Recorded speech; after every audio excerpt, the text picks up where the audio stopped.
40% more? That can't be right. I blinked at my screen, the numbers refusing to change no matter how many times I refreshed the page. The compensation spreadsheet that Kyle from HR had accidentally shared with the entire finance department instead of just the leadership team glowed on my monitor, each row more devastating than the last. Mason Reeves, 2 years at the company. Base salary, $137,000. Vanessa Lynn, 14 months at the company. Base salary, $134,500.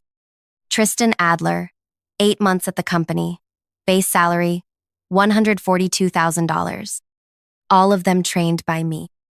All of them making almost 40% more than my $98,750 salary after 9 years of building this company's entire financial infrastructure from nothing. The office sounds faded around me. The clicking keyboards, murmured conversations, the hum of the ventilation system that always ran too cold. I scrolled through the document again, my chest tightening when I found my name buried on page 3. Eleanor Avery, 9 years at the company. Base salary, $98,750. 9 years. Countless 60-hour weeks solving impossible equations, finding errors nobody else could see, creating compliance protocols that saved the company millions, training every single person who now earned dramatically more than me.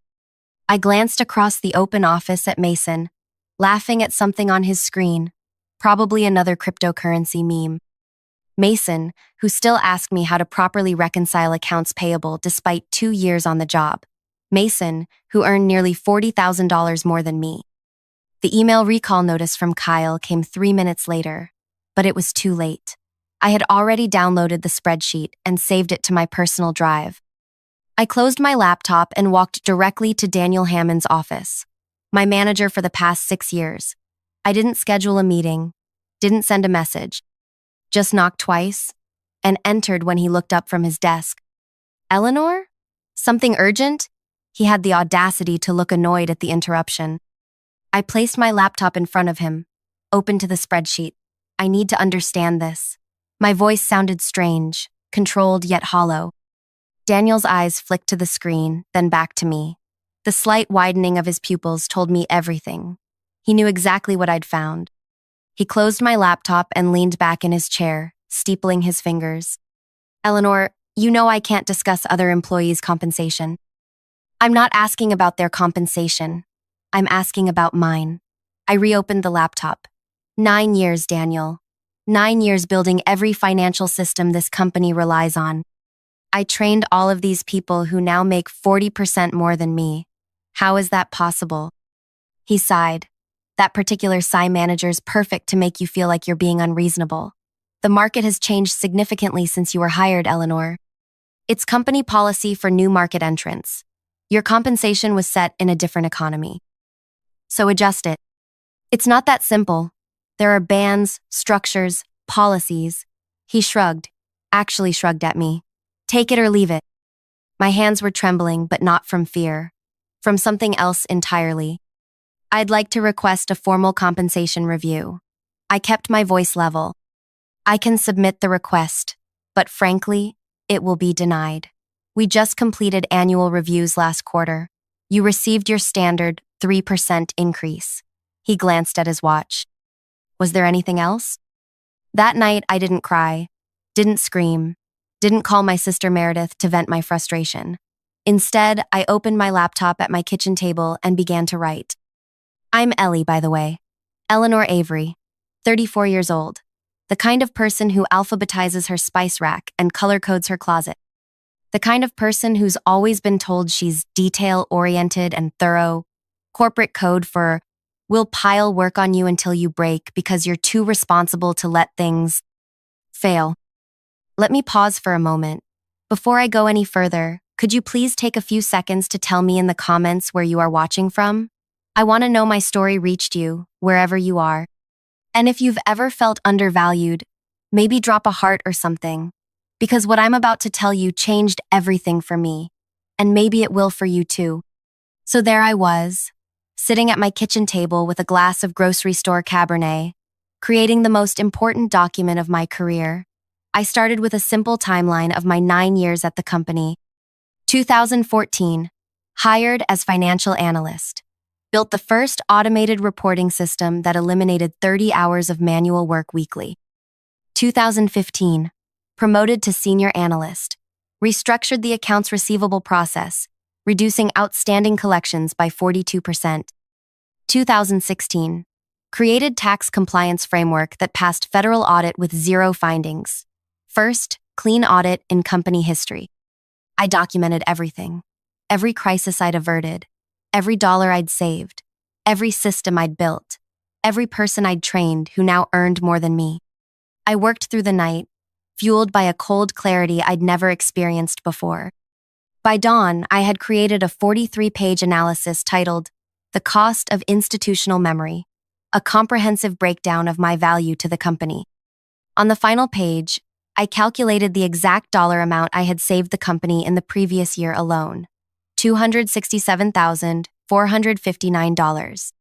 Compared against the adjustment I should have received to bring my salary to market rate, $39,500. The math wasn't complicated.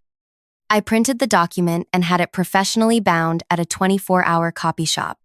Then I went home, showered, and dressed in my most expensive outfit, a charcoal pencil, skirt, and cream blouse I'd bought myself after my last promotion 3 years ago. When I arrived at the office, I headed straight for CEO Garrett Wilson's office. His assistant Tara wasn't at her desk yet. It was only 7:15 a.m., so I slipped into his empty office and placed 3 items in the center of his desk.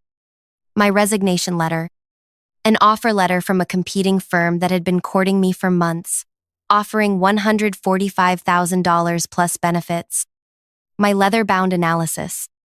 Then I went to my desk and began to work as though it were any other day. By 9:30, my phone rang. Garrett's extension. "Eleanor, could you come to my office, please?" His voice was tight. I took my time gathering my notebook and pen, walked deliberately across the office floor where people were already whispering. Word had gotten out about the spreadsheet. I felt their eyes on me but kept my gaze forward. When I entered Garrett's office, I found not just him, but Daniel, Kyle from HR, and Vanessa Chen, the COO. My analysis sat open on Garrett's desk. "Close the door, please, Eleanor," Garrett said. At 57, he had the practiced calm of someone who had never been told no. I remained standing, even when Garrett gestured to the chair. "We've reviewed your document," he began, tapping the leather cover. "I have to say, it's quite thorough." "Thank you." I kept my voice neutral. "There seems to be a misunderstanding about compensation that we should address," Kyle, from HR, interjected, sweating slightly at his hairline. "No misunderstanding," I replied. "I've worked here 9 years. I've trained 5 people who now earn significantly more than me. When I raised the issue, I was told it was company policy. I'm simply making a business decision based on the information provided." Daniel shifted uncomfortably. "Eleanor, if you had given us time to review your request..." "I did. For 9 years." I turned to face Garrett directly. "The final section of my analysis includes a comprehensive knowledge transfer plan. Every process, contact, workaround, and system vulnerability that exists exclusively in my head, organized by department impact. You'll find it quite detailed." Vanessa Chen, who had remained silent, finally spoke. "You've clearly put significant thought into this, Eleanor." "I have." "What would it take for you to reconsider your resignation?" Garrett asked, leaning forward. I had anticipated this question. My market value is clearly established by both your own compensation structure and my competing offer. But this isn't just about money. It's about 9 years of being undervalued despite demonstrable contributions to this company's success. I paused, letting the silence grow uncomfortable. "I'd need my salary adjusted to $150,000, retroactive compensation for the past year's disparity as a bonus, and a formal review of compensation practices across the company to address similar inequities." Kyle actually gasped. Daniel looked at his shoes. Garrett studied me for a long moment. "You realize what you're asking is highly unusual. So is building your entire financial infrastructure and training my own replacements at a 40% discount for 9 years. The clock on Garrett's wall ticked loudly in the silence that followed. Outside the glass walls of his office, I could see people pretending not to watch. Finally, Garrett nodded. "Give us 24 hours to prepare a formal response." I collected my notebook. "My resignation is effective in 2 weeks. The knowledge transfer plan I've outlined requires 60 days minimum. You have 24 hours to decide whether that gap is worth addressing." As I turned to leave, Vanessa spoke again. "Eleanor, just out of curiosity, who made you the competing offer?" I paused at the door. "Horizon Financial Solutions. They're led by Catherine Walsh." I let that hang in the air. Catherine Walsh, who had famously left this very company 5 years ago after experiencing the same treatment I had. Catherine Walsh, who had since built a competitor that had been stealing our clients for the past 2 years. The look on their faces told me they finally understood what they were about to lose. I walked back to my desk, heart pounding but steps steady. I could feel the shift in power vibrating through the air around me. For the first time in 9 years, I wasn't just Eleanor, the reliable financial architect. I was Eleanor, the force to be reckoned with. And they knew it. As I sat down at my desk, my phone lit up with a text from Catherine. "Did you do it?" I typed back a single word. "Yes." Her reply came instantly. "Their loss. Our gain. Dinner tonight to celebrate?" I smiled as I set my phone down. The real victory wasn't just standing up for myself after 9 years of undervaluation. It was what was coming next. Because the secret I hadn't included in my analysis was the most valuable of all. I set my phone down and looked around the office that had been my second home for nearly a decade. The faint smell of burnt coffee from the break room. The uneven hum of the air conditioning. The view of the city skyline I'd watched grow with new buildings year after year. All so familiar yet suddenly different. My computer pinged with an incoming message. It was from Jordan in accounts receivable. "What's happening? Everyone's saying you quit?" News travels fast in an office designed for eavesdropping. I minimized the message without responding and instead pulled up the file I'd been working on for months. Not my analysis, something else entirely. When I said I'd documented everything in those 9 years, I meant everything. The first irregular transaction had caught my eye 18 months earlier. A vendor payment that didn't match any approved purchase order. Small enough to fly under the radar, $13,875 to a consulting firm I'd never heard of. I flagged it to Daniel, who dismissed it as pre-approved by executive leadership. The same response I got when I flagged the next one. And the next. After the third dismissal, I started keeping a separate log. Transactions with no supporting documentation. Vendors with post office box addresses and no websites. Payments that occurred like clockwork each quarter, growing slightly each time.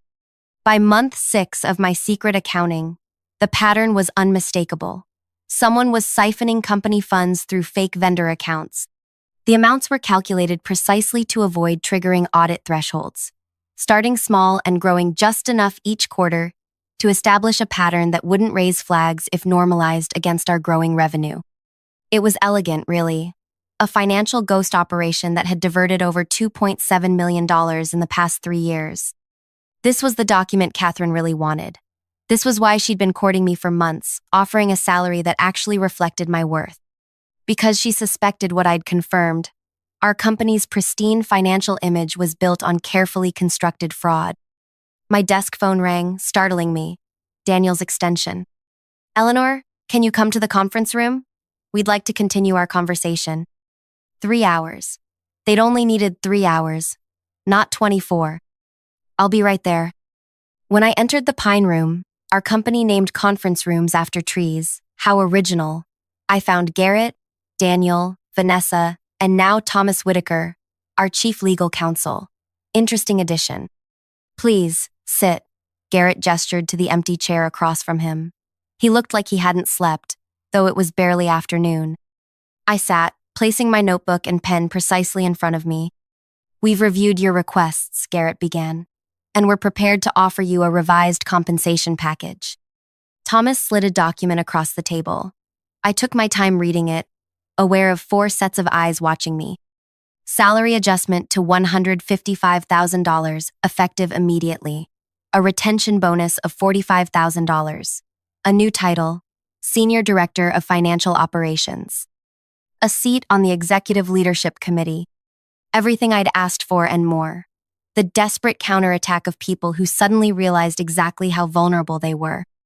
I closed the document and looked up. This is acceptable. Thank you.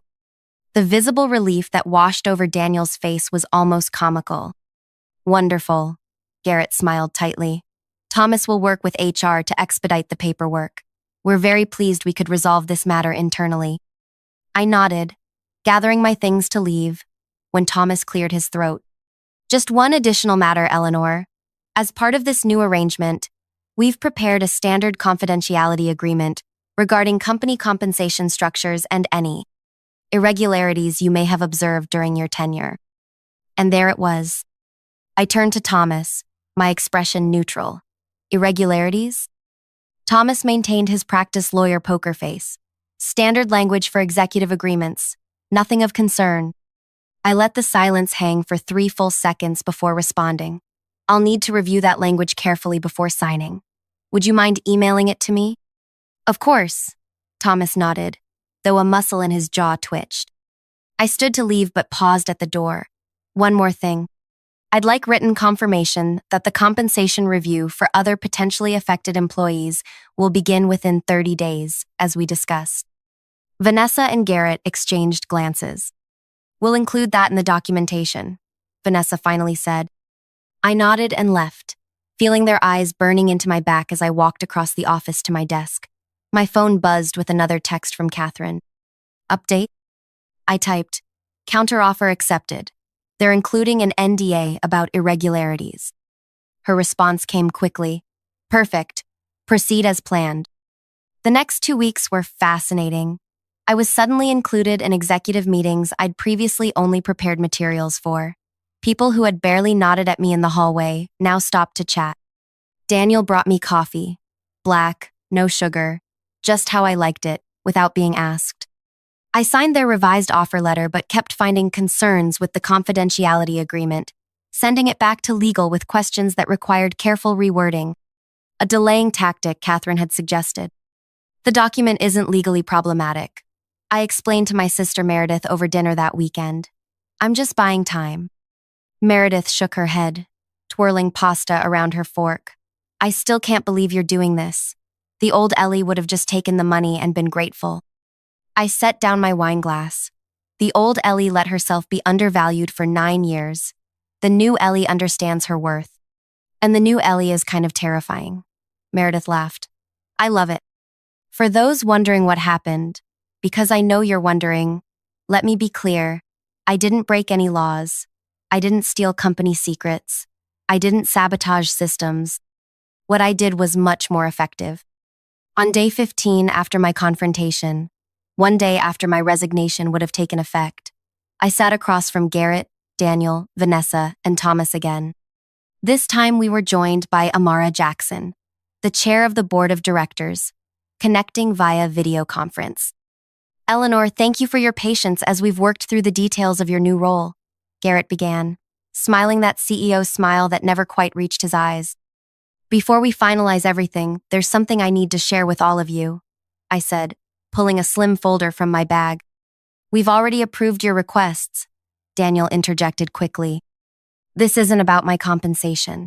I opened the folder and distributed copies of a 15-page document to everyone at the table, sending the digital version to Amara. This is about the $2.7 million that's been systematically diverted from the company through fake vendor accounts over the past 3 years. The room went completely silent. On the screen, Amara leaned forward, eyes narrowing as she scanned the document. I've detailed the transaction patterns, the shell companies involved, and traced the funds to their final destination. I kept my voice calm, professional. I initially flagged these inconsistencies to Daniel 18 months ago, but was told they were approved at the executive level. All eyes turned to Daniel, whose face had gone ashen. There must be some mistake, he stammered. No mistake, I continued. I verified every transaction. The pattern became clear after tracking the first dozen payments. What wasn't clear was who was behind it. I turned to page 12 of my report. The money was carefully dispersed across 7 different LLC entities, all of which trace back to a holding company called Pinewood Ventures. I paused. A holding company registered to Thomas Whitaker's brother-in-law. Thomas's expression didn't change, but his knuckles went white, where his hands gripped the table. "This is absurd," he said evenly. "I've never heard of Pinewood Ventures." "Perhaps not by name," I agreed. "But the signature authorizing the formation documents matches the signature on your marriage certificate to Claire Whitaker, née Peterson. Your brother-in-law, Jordan Peterson, signed both." On the screen, Amara's voice cut through the tension. "Ms. Avery, these are extremely serious allegations. Why bring this to us rather than the authorities?"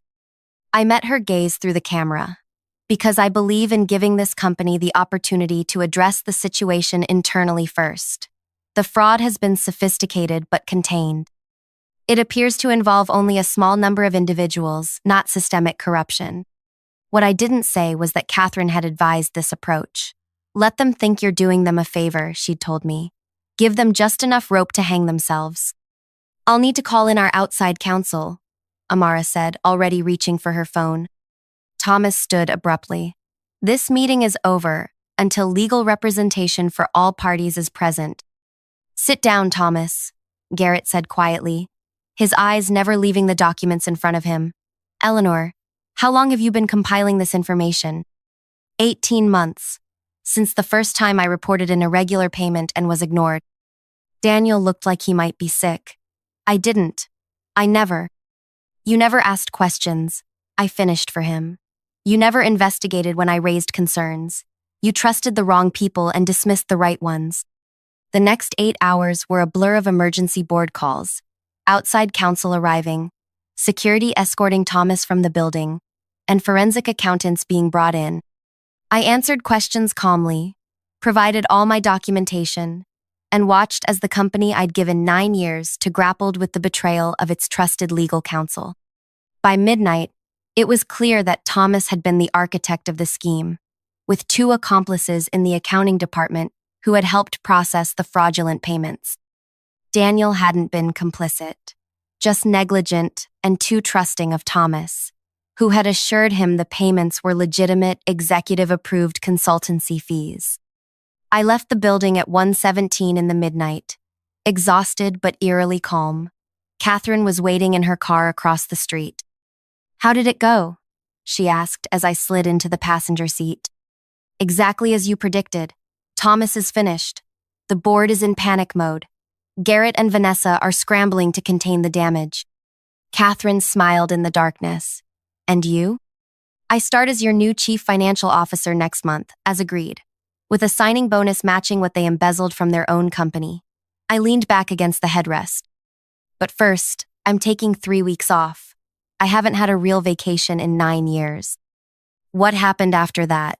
Well, that's when things got really interesting. The company tried to keep the embezzlement quiet, but these things have a way of getting out. Within days, Thomas and his accomplices were facing criminal charges. Daniel was placed on administrative leave pending an internal investigation into his oversight failures. The board brought in an independent firm to conduct a complete audit of all financial systems I had built and knew inside and out. 2 days before I was set to start my new role at Catherine's company, Garrett called me personally. "Eleanor, I'm hoping we can talk." His voice had lost that CEO confidence. "The audit team is struggling with some of the systems you designed. They're finding it challenging to understand your methodology." I almost laughed. "My methodology is fully documented in the knowledge transfer plan I provided. The one you ignored when you thought you could simply pay me to stay quiet. We're prepared to offer you a consulting fee to assist with the transition. Name your price." "My price?" I echoed. My price was being valued fairly for 9 years of loyalty and expertise. That opportunity has passed. I hung up and blocked his number. When I walked into Catherine's office on my first day as CFO, she greeted me with a glass of champagne. "To new beginnings," she toasted. "And to knowing your worth," I added. Within 6 months, we had secured 3 major clients who had left my former company due to concerns about their financial controls. Within a year, our firm had doubled in size and was recognized as an industry leader in transparent financial practices. I implemented a company-wide transparent compensation structure that ensured equal pay for equal work, regardless of when someone was hired. Every quarter, I personally reviewed salary data to identify and correct any emerging disparities. As for my former employer, they survived, but never fully recovered from the scandal. Garrett was eventually removed by the board. Vanessa left for a position at a smaller firm. Daniel was demarcated to a non-management role after the investigation concluded he had been negligent but not criminal. The company was acquired 2 years later at a fraction of its previous valuation. Sometimes I wonder if things would have been different had they simply valued me properly from the beginning. If Daniel had investigated when I first raised concerns about irregular payments. If Garrett had built a culture of transparency rather than secrecy. But I don't wonder for long, because the truth is, I'm exactly where I'm supposed to be. So if you're watching this and feeling undervalued, overlooked, or taken for granted, whether at work, in a relationship, or anywhere else in your life, remember my story. Remember that knowing your worth isn't selfish. It's necessary. Your institutional knowledge, your dedication, your skills, they all have value. Real, tangible value. And sometimes, you have to be the one to calculate that value and present the bill. If this story resonated with you, please hit that like button and subscribe. Share in the comments if you've ever had to stand up for your worth. I read every comment and would love to hear your experiences. And if you know someone who needs to hear this message, share this video with them. Because in the end, the most powerful thing you can do isn't seeking revenge. It's recognizing your true value and refusing to accept anything less.